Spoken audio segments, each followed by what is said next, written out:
Howdy, howdy, howdy, and welcome to another episode of the DirtInfo Podcast. This week, we'll chat IMCA modifieds, including the Bash at the Beach and the Clash at the Coast.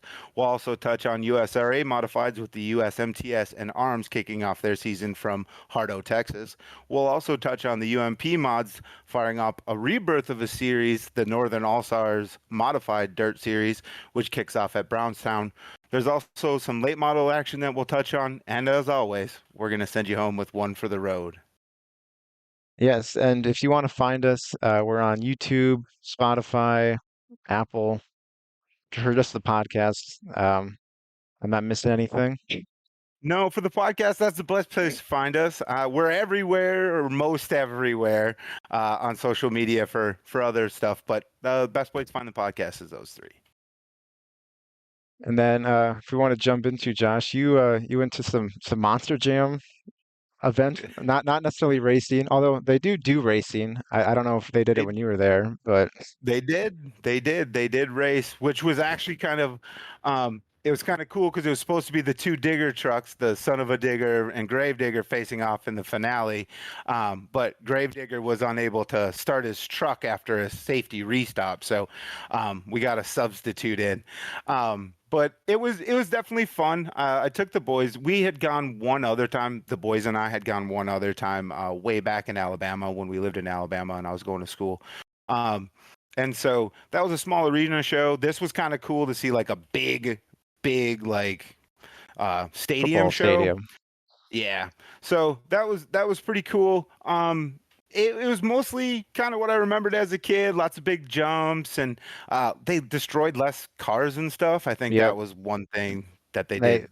they ruined Monster Jam by getting rid of like the cars and the boats and RVs and stuff. Because when I Mhm. was younger and I watched it on TV, they always had that, and then for safety issues or something like that, or flat tires, whatever it is, they got rid of the cars and all that crap. But that sucks because whenever they'd go through like the camper, that was some of the best parts of the whole thing. Right? I mean that's kind of like what it felt like it was missing. Like it was just a little less hype, and then they did like the skills competition, which was like I guess neat, but also like I want to see monster trucks do a bunch of tricks at once, not like try to do one kind of cool trick One and then wheelie or like something. yeah. And so then like so overall definitely a positive experience, but yeah, lack of like crushing and destruction was kind of a bummer. I don't remember the Monster Jam trucks being so fragile. Like there was so much downtime for like just broken trucks. And I just I don't recall that. And I'm like a guy would race and he'd go up the ramp and have to fix something and then come back down. And just like I just don't remember him breaking so dang much. So it was while fun and enjoyable, it definitely like it wasn't the 10 out of 10 experience I remember going with my dad as a kid. But How, anyway, that how being many, said, you actually real quick, how many trucks did they have? Did they have a lot of they them? had they had 12.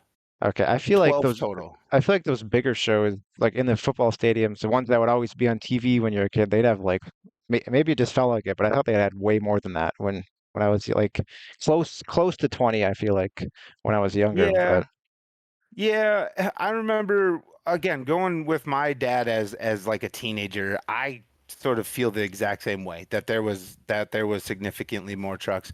Um, there was 12 trucks. I don't know outside of the last thing, which was like the freestyle, all 12 trucks didn't partake in any of the other festivities. One or more was broken, like and could not compete. So there was 12, but not like exactly 12. So you know? hey, like getting expensive, I guess. I'm Yeah, sure monster truck parts aren't cheap. I imagine not, but I would like to think technology's got to the point where they're tougher, not less tough. But anyway, I digress. You watched real racing, as I sort of tried to allude to before, but you actually watched some racing. So what did you watch this weekend? Yes, it was through streaming, not in person like what you got to see. But I watched Southern Raceway for the Battle at the Beach, I believe was the name. Is it the battle or the bash? I have bash to beach written Bash down, sounds cooler, so but we'll go with that. It sounds that's a like an old. WCW. That's what I was gonna say. But yeah, they had USCS sprint cars and modifieds, and then some like street stocks and whatnot. I was curious in the what modifieds would show up with the Clash on the Coast starting Monday, so 2 days after Southern. And they had a few Midwest guys, Austin Becerra. Now I'm blanking on everybody else. Drew Uh, Jansen, I saw. yep, Drew Jansen, Chris Spalding, Sean Harker, who's from Nebraska, and then there Okay. might have been a handful more. They had 20 total. Um, and the race, Chris Spalding, who ended up winning the mod race, I guess is a Power Eye B mod guy, which is explains why I haven't heard of him much because I don't really keep up with the Power Eye modifieds. But he pretty much dominated the whole race. But then there was a caution with like 2 or 3 to go, and that Sean Harker from Nebraska, I thought was going to have a chance at it, but then going into the last corner, Spalding kind of pulled away and won. But one thing I want to say is Joseph Joyner, because Jonathan ran last week, correct? And Yep. Jonathan's yes. Joseph Yeah. was in a mod. The Andrew Autos, is it Autosport? Is that what they're going by? Yep. Yep. Which I believe Andrew is who Autosport. Peyton Taylor was driving for when he still ran. He was in Correct. that car, and in the heat race, he had troubles or whatever. He never started his heat race, and then the feature he started, it was the second to last row, so would have been 17th or 18th he started, and he was in the top five, like not even halfway through that race. And there was a point where I thought he was going to win because on the restarts he would get such a run off the top of 1 and 2, but then after like a lap, everyone would kind of catch back up. But for there was a while there, I was like, oh, he's gonna blow by everybody. It's just right around him. I think he ended up third. I have it written down. He ended up third, so still not bad for not even running your heat race. So Heck yeah. Heck yeah. And then speaking of Jonathan, I did see that he was named and now I feel Battle at the Beach. You're correct. I checked my Bash is more. cooler. They should go with Yeah, Bash. they should. But he was the mini series champ for the mods. I know it was only 3 races, but hey, big ups to him. First time back in a mod, and he won the mini series, so that's kind of neat. Um, but yeah, that other than that, so you were obviously watching it to see who was going to be at Clash at the Coast, and that, by the time this comes out, that's going on. So maybe a good transition to hit up that. So we've got the Clash at the Coast, and IMCA TV is primarily where you can find it. Although I think on Monday it was on HTF. Co-streamed, yes. Yeah, co-streamed. All right. And so they're running Monday, Tuesday at Northwest Florida, and Mhm. then Wednesday's an Friday, off day. Saturday. Wednesday's an off day, go to the beach, and Yep. then Thursday's practice, I believe, and then Friday, Saturday, they're at Deep South Yep, in Alabama, I believe that in is. Alabama. Um, Yeah. And if we want to talk, since as recording, it did start because they just had to schedule a race on podcast day, but they got 59 mods and 24 stock cars, which is down from last year, but I mean still nearly 60 modifieds is pretty good no matter where you are. Yeah. So and then Heck yeah. stock cars, there's not a single IMCA stock car, I don't think, in the state of Florida. So you're pretty much asking every car to come from like 10 plus hours away. So Yeah. 24. I mean, you got a full field, and that's really all Got a full field. you enough to make a good feature. hmm Yeah, and I mean they're not running for chump change. It's 1K to win. I think for both classes, 1K to win each of the 4 nights, and then they got like 2,500, I think, for the series champ, and then they pays back a considerable way. So, um, not bad pay for the travel. Um, Shelby Williams is there, yeah, He's there, podcast yeah. favorite. Unfortunately, we won't be able to update the Shelby tracker, but potentially he'll have more by the time this comes out. um, and then Dylan Thornton, I think, is there as well. He did not race at Southern, so that'd be No. one of the more headline names. Anyone else kind of show up? I admittedly didn't get a chance to check the entry list. Just Drew Jansen, who we said was at Southern. Isaac yep. Malakote, he's was in sport mods a couple years ago, but now he's in a mod and he's been doing pretty well. Jeff Taylor, Oh who yeah. go ahead. I was gonna say Malakote ran podium at that Texas Showdown race Oh, yes. that we had Yep. talked about a couple of weeks ago. Yeah, yeah. So And yeah, then he's definitely pretty good. Jeff Taylor, who I don't know how much he races much, but he's from Arkansas, and he used to always come down to come up, I guess, to 141 and stuff for the Clash at the Creek. So that's just a name I'll always remember. He used to be real good like 2 years ago. Don't know how he's still doing. He could still be doing great. Um, In oh, Carter's mind, no matter what, he's that guy. So I get it. Trip Gaylord is another one too. I forgot to mention. Yeah, yeah. Dallin Murdy Colorado, too, I no, think I Iowa. saw. Yep, in the stock cars, Dallin and Damon, his dad. Dallin and So, Dan. Okay. They're um, just in stock cars? yep, no mods for Okay. them. Well, Damon Okay. doesn't run a mod, but Dallin obviously does. Hmm. Um, stock cars is really where most of the bigger names, I guess, are in, like Jimmy Gustin, who's mod stock car guy, but just in the stock car. Um, there's a few Wisconsin guys, which I like to see. Heck So yeah. shout out to them. Yeah. Unfortunately, we don't get a lot of Minnesota representation. I'd like stuttered on my own home state. You, We don't get a lot of Minnesota representation. There's only, you do have I don't one even know if it's on. Minnesota stock car there, Andrea McCain. I don't know who she is, but hey, she's We're riding with representing. her. She was at We're, Southern we're too. They did heck yeah. the street stock versus stock car kind of thing, which the cruise of Oh, street stocks kind of destroyed the stock cars. So mm, yeah. Well, I mean, I don't know. Again, never technical, but that's a bummer because I like hold the IMCA stock cards in high regard as like preeminent ones, but um, different rules and stuff. So they don't have to be the fastest class. They still put on good racing. I mean, that's true. They still race the best. there's a lot of I don't get cars to that see are them much, but a lot of cars that are faster than them, but they don't race nearly as good. yeah, yeah. So, well, the Clash of the Coast is definitely kind of neat. We'll probably touch on it next week and at least go over who wins and stuff. But I'm gonna be honest, I'm way more excited for something else. I'm way more excited for USMTS. Like, unreasonably so. I was thinking about it as we were getting ready for this, and I was like, I don't even know why I'm so pumped. There's so much we don't know. We barely know who's going to be there. We're not sure what the rules package is going to be. Like, are we timing in? Are we just drawn? Are we inverting? Like, I've seen it all the last couple of years. But yeah, it doesn't matter to me. The racing's phenomenal, and I mean, there's something to be said about they're in my area a lot, so I go a lot, right? Like that is part of the reason I'm just so pumped about this. So like for me this weekend, I'm gonna be glued to Racing Dirt. That's like gonna be my primary stream that I'm gonna watch.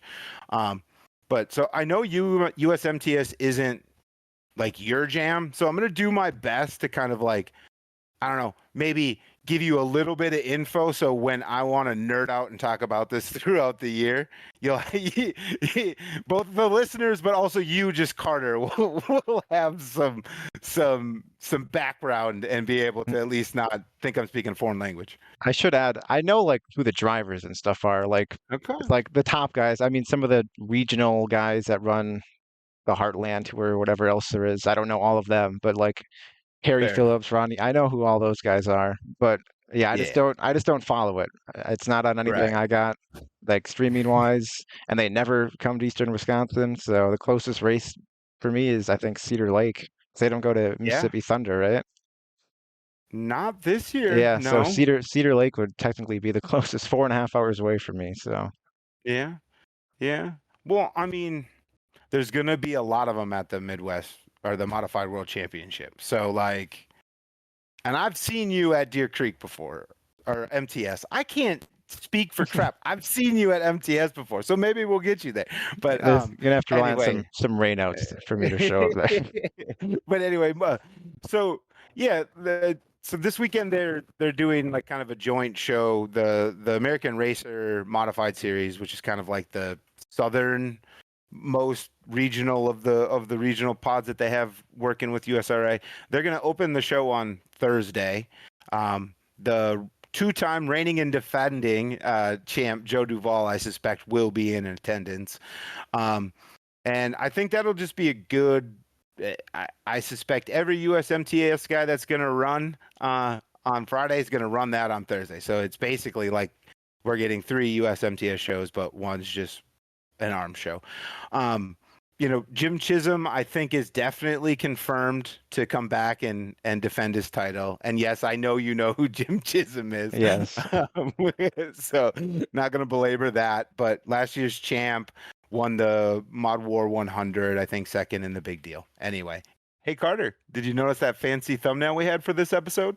Oh, you mean the one you can find on markandersonimages.com or on his Facebook, Mark Anderson Images? Yeah, that one.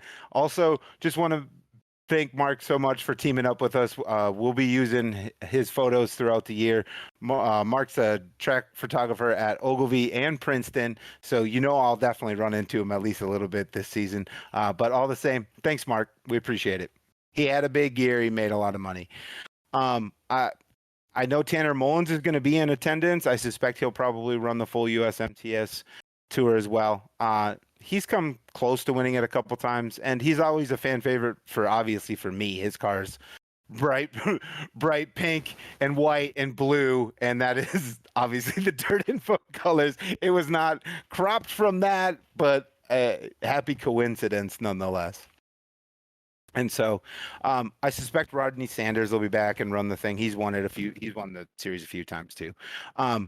But anyway, and then I think there's some question marks about whether guys like Jim's younger brother Joe Chisholm will race, and I think Trevor Hughes, which is Jason Hughes' son, is actually taking over the family business and running the series this year too. So just I don't know. Those are kind of like the main storylines that I know of coming in, and then there's a whole bunch of question marks that I have as well that'll probably be answered this coming weekend.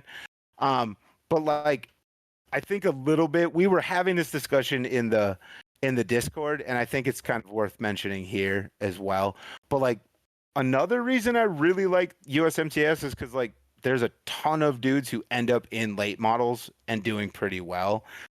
We were talking about it last night, but guys like RTJ was a rookie of the year in 2016 for USMTS, and he won their big race, the King of America. He's King Ricky the Sixth, I believe it was. So I knew he had spot starts. I didn't realize he had that much experience down there. Ryan Gustin is a multi-time USMTS national champion, and he's leading Woo points. Sorensen won USMTS 2 years ago, and he won Rookie of the Year last year. And then we found out yesterday, Brandon Shepard, you knew this. I didn't even know this. Yes, I didn't know that. He had I think his last start was 2021, but he ran a few races in Texas and then 81 speedways in Kansas, correct? And then, but he won. Yeah. I didn't know he won a race down in Texas. I knew he made starts. I didn't realize he won one of them. So yeah, with Brad, our buddy Brad kind of showed us that. And then you were like, oh, I think I remember that, if I recall the conversation correctly. But either way, who knew?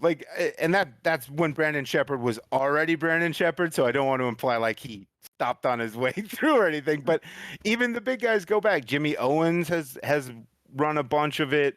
I don't know. The list goes on. Dylan McCowan, I think at one point had started an attempt at maybe a Rookie of the Year run. It's just there's a lot of guys that come through, and then one of the question marks I didn't, and I'd be remiss if I didn't say this. One of the question marks I have going in is Kyle Strickler going to run the tour. We've heard whispers, I think, a little bit that he might, and so that's not a guy up and coming, but it's a mod superstar kind of coming over for the year and adding some star power. So I don't know.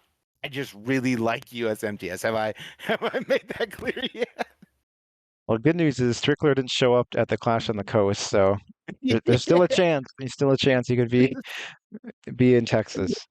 Yeah, that's what I get for throwing out a little bit of speculative names. I mean, I hedged my bets in the dish and kind of said I expect to see them maybe over the course of the year, and so I still have a chance to be right. But the dice rolls for out of the blue win on this weekend was not great. So, but yeah, so that's what I'm going to be watching this weekend. Has and then I was going to mention USMTS because they like to be so with all their surprises. They should just have like when hot laps or whatever they decide to do first heat race. We don't even know which if they're doing hot laps. But Right, anyways, when we're the not drive, sure. they should do like a Royal Rumble type of entrance because just to make it even more of a surprise. Remove my race pass and just everyone everyone comes out every 30 seconds. You get a new driver. Oh my God, he's here.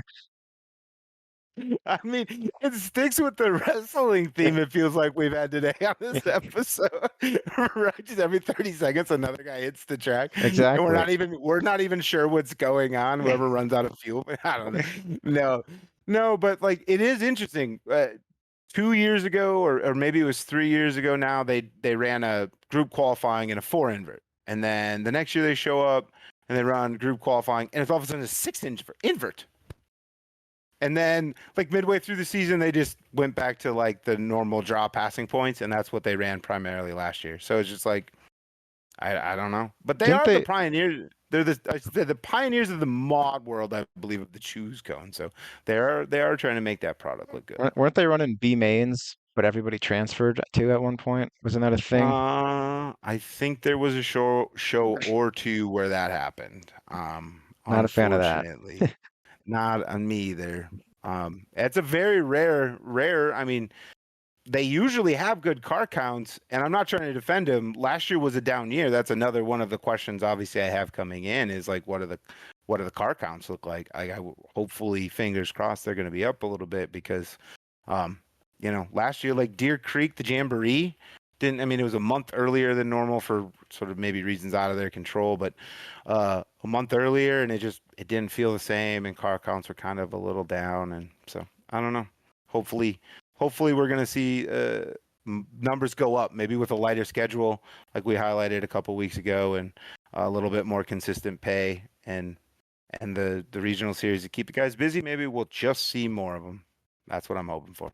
But anyway, there's more mod stuff going on. Yes. Northern All Stars, the rebirth, I believe, as you said in the beginning, is at Brownstown, and you've been paying more attention to this than I have.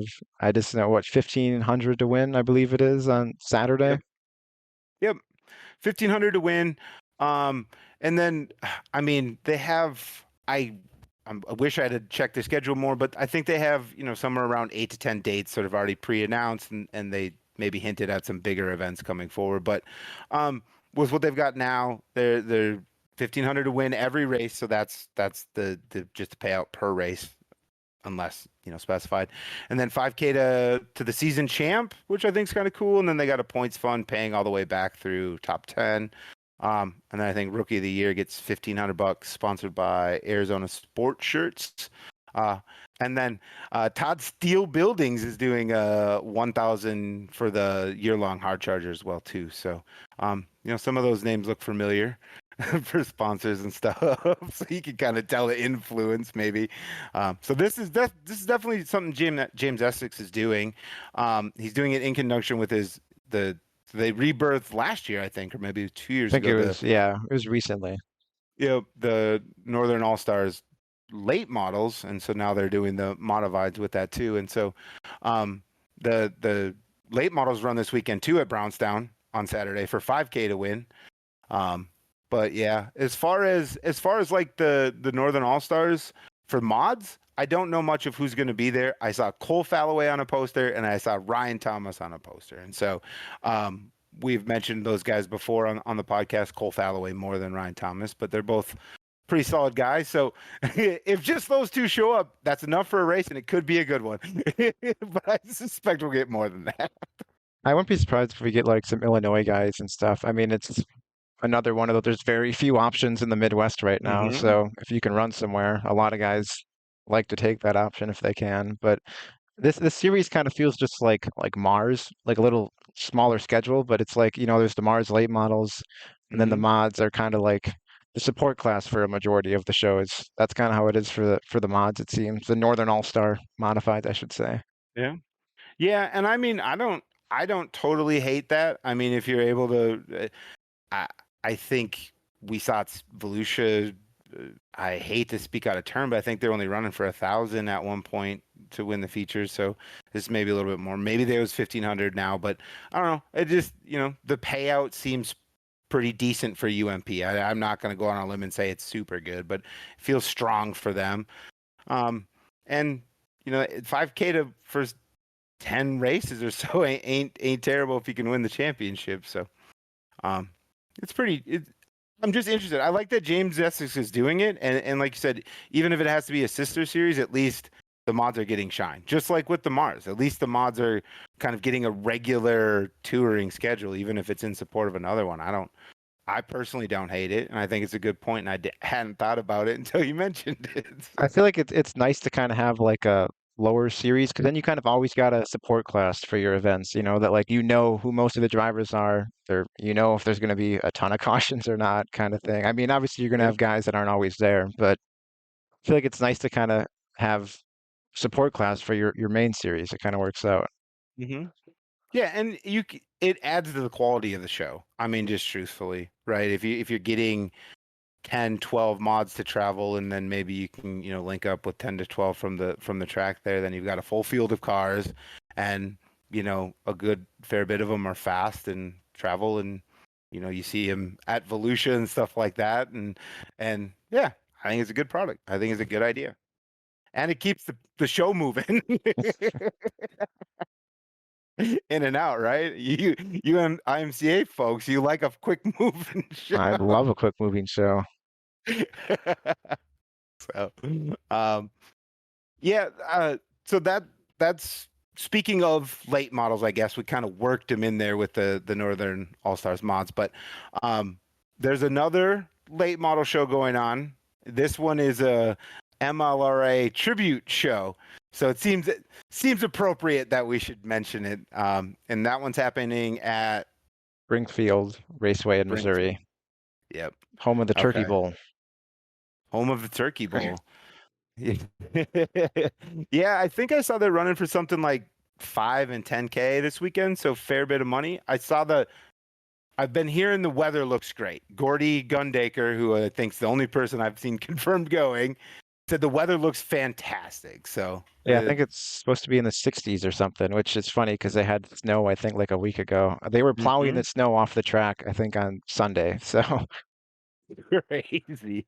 Crazy. Then again, it was 50 where I'm at today, and last week it was negative 15. So it's the same here. Yeah, it was low 50s today and yeah, 40s for next couple days. So I'll take it. yeah. So I the only other thing I want to mention is I thought it was kind of neat. It looks like they have like one of the former announcers gonna announce part of the race. And it looks like they had some other people associated with the MLRA at some point in time also going to be involved kind of with running the show and stuff. So I don't know. I think that's kind of neat that they're paying respect to that. We've mentioned that it went away. We've talked about, who's going to fill those shoes, and this obviously isn't that, but I appreciate that they're showing some respect to the MLRA because it's going to be missed, I think.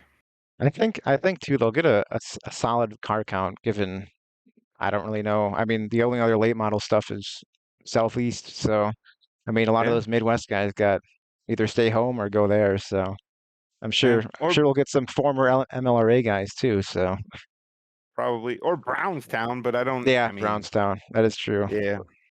So well, at least they got some stuff going on. We talked 2 weeks ago that was like, where's no late models for a while? Well, turns out a little bit of patience. But anyway, I think that's all the stuff we had scheduled to talk about. So that means it can only be one thing. Time for the one for the road, and we'll be going back into some late model stuff. This weekend, the Spring Nationals, was it Schaefer's Oils Spring Nationals, I believe, Yep.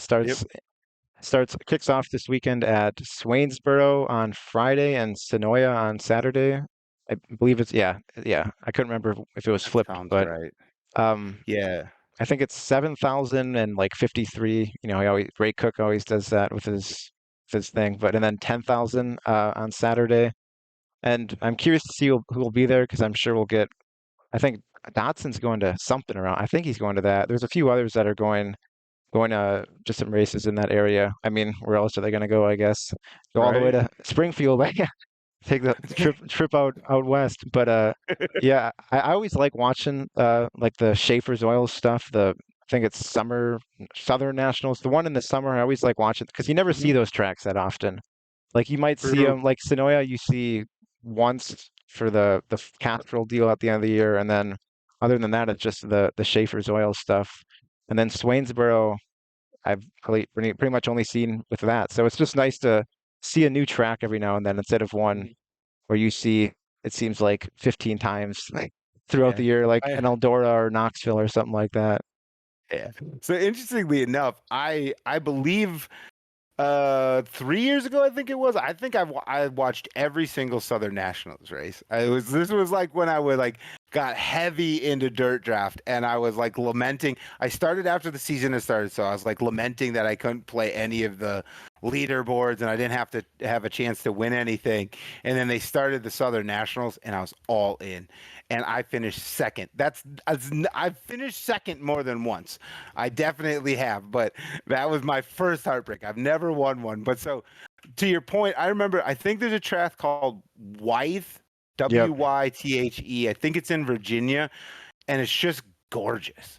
It's just absolute like they showed like an overhead shot. I think this is the one. And it's just like it's in the middle of like a forest on like a hill or a plateau, and I can't remember it all. I just remember the shot and going, that is absolutely gorgeous. So It might be um south of Virginia because Virginia is not really south. It'd be a weird part of the Southern no, National. I I feel like, know, but but I feel like it might have been, but that again, that the I know totally reserve exactly the what right to track you're be talking wrong. about, though. Yeah, I Yeah. know what track you're talking about. Yeah, there's a few on there on like there was like a Waycross Speedway. I remember that was like, oh, I've never seen this one before. There's a Hmm. few on their schedule. I'm like, oh, I'm kind of excited to see. I mean, I don't know if I'd ever want to go to some of those tracks, but I like just watching them because there's something different. Yeah. You rarely ever see. None of the Yeah. big series go there. So, and then I Like want to, Tazwell? yes, Like Caswell is Tazwell? one I do want to go to in person. I do want to go there just because of how bank it is. It's Yeah. like it's nothing we have around here that's banked like that. Right. But I But want to mention too on Sunday Cherokee Speedway has a 15,000 to win race. Their March Madness race. And I know some guys are going to that too, some bigger names. So and that's on Hunt the Front TV, which I did buy this past Saturday. So I'm looking forward to watching that. you didn't even know at the time of purchase either, did you? It's almost No, like a bonus. I knew Cherokee was on there. The one Oh, I didn't know Southern Raceway or not Southern Raceway. Northwest Florida was going to be on there tonight. that's When what it as of was. recording, I was like, oh, extra race added on. So That was a bonus. I had it mixed up, but either way, that purchase is paying off, and there are exactly. bonuses. Yeah. So, right on. Well, for my one for the road, I'm going to touch on. I think one. I might have. I don't remember when I brought it up in one of the most recent episodes, but anyway, the Swamp Cabbage 100 ran this weekend, and so that they got a they got actually a ton of cars for being the southernmost dirt track. I was annoyed at myself for not saying that last week. Southernmost dirt track in the United States. They got a boatload of cars. I think it ended up being something like 177 total cars that showed up. The headliner was the factory stocks, and they were racing for 22K. They had 68 guys show up, and Ronnie Newsom was the winner. And based on a little Facebook sleuthing, he's a three-time Cabbage 100 winner. So the guy can get it done when big money's on the line down there. And then I did just want to mention, like, I saw probably one of my favorite MRP names in the factory stocks, but Willie the Kid Cuddy finished 12th. And it's the whole thing on MRP, and I love it. And he came home 12th in factory stocks in the big show. So, and then they had the 15K Cruiser late models, which Mark Whitener won, and then Cruiser Street stocks, Jeff Parsons, who I think we talked about a couple of weeks back at Ocala for their big. I think so. Um, Yeah. Yep, yep. And then what we're thinking was Crown Vics, but 5K for Crown Vics, Mason Cassidy was the winner. And all of the classes had 30 or more entries. So heck yeah, right on. I was intrigued by it last week, and I'm I don't have any skin in the game, but I just like when I like when cool stuff works out. So like, I guess that's like kind of why I'm over here like stumbling for words. But I just like seeing when cool stuff works out, and this seemed like a cool thing, and it definitely worked out. So right on, round of applause to them guys. But anyway, I that's it I saw for too. me. Will Harrington was in a factory stock, I believe it was there, which I don't know. I don't know if you've driven them before, but I thought that was interesting. If it was Spencer Hughes, I wouldn't have been too shocked. But not Will Right? Harrington, I didn't think was going to be in one. So Yeah. No, he I don't think well he obviously didn't win. I didn't think that he did all that great, and that's not a knock, but it just shows maybe the quality of some of the factory stock guys were there that like, you know, I don't know. We've seen Will Harrington lead at the Dome before. Right? So anyway, but I think for that, other than that, that's all I've got for one for the road, and I think that means that's all I've got for the show. yep, So with same here. that, yeah, with that, we want to say thank you for watching again. If you made it this far, I definitely think you need to drop a like and probably share with somebody. Your grandma will work. It's fine. Just share it with someone. It definitely does help. And we appreciate all the support. And leave a comment if you want to see something or hear something. If there's something you think we need to know or we should talk about, let us know. We're open for suggestions and opinions. So hit us up down there. Otherwise, I'm going to shut the heck up. We'll see y'all next week.